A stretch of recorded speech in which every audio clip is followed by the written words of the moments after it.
Welcome to Samba Samba. Enjoy the video. You start by opening the DirectX diagnostic tool.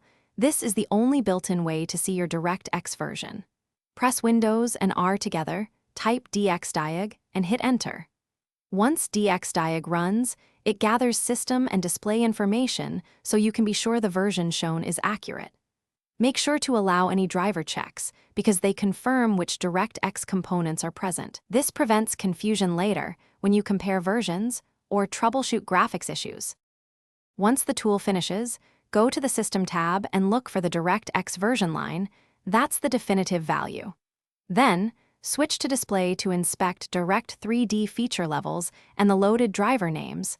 This explains what your GPU actually supports versus what Windows reports.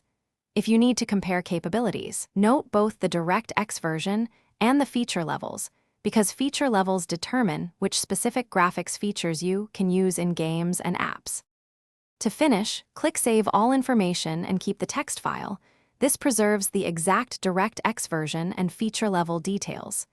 If the version looks outdated, update your GPU drivers from the manufacturer, reboot, and rerun dxdiag to confirm changes. One key troubleshooting tip: if DirectX still appears wrong, the saved dxdiag file helps tech support and lets you compare before and after states.